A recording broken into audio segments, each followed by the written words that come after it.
আসসালামু আলাইকুম এভরিওয়ান, চলে আসলাম নতুন একটা ভিডিও নিয়ে। আশা করছি সবাই ভালো আছেন।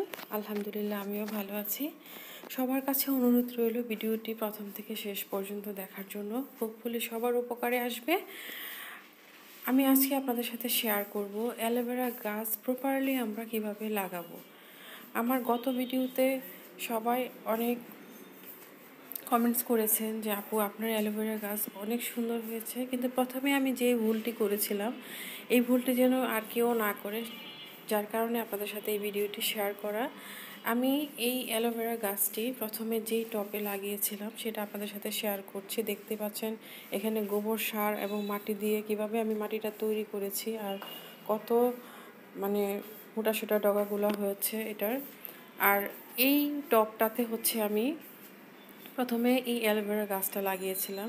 দেখতেই পাচ্ছেন কত ছোট্ট একটা টব, আমরা ওয়াশরুমে যেরকম টব মগ ইউজ করি তার চেয়েও ছোট।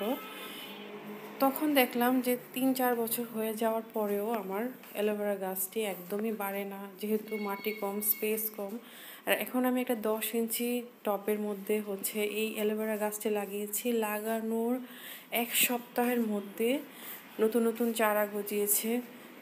আপনি চিন্তাও করতে পারবেন না যে একটা ছোট টবে লাগানোর জন্য এই গাছটি প্রপারলি বিস্তার করতে পারেনি। এরপরে দেখেন আমার অ্যালোভেরা গাছগুলো এখন বর্তমানে কী পজিশনে আছে। আল্লাহর রহমতে অনেক ভালো ফলন হয়েছে। আর অ্যালোভেরা এমন একটি উদ্ভিদ, এটার ভেষজ গুণের অভাব নেই। আর টবটার নিচের দিকে দেখবেন এখনও পুরান সেই গাছটা আছে, হেলে আছে, একদম পুরাতন হয়ে গেছে। আর নতুন নতুন যে চারাগুলো গজিয়েছে সেগুলো তো অনেক মোটা মোটা ডগাগুলো হচ্ছে। আর যারা এখনও আমার চ্যানেলটি সাবস্ক্রাইব করেননি, প্লিজ চ্যানেলটি সাবস্ক্রাইব করে নেবেন। সবাইকে অসংখ্য ধন্যবাদ ভিডিওটি দেখার জন্য। তো সবাই ভালো থাকবেন, সুস্থ থাকবেন। আল্লাহ হাফেজ, আসসালামু আলাইকুম।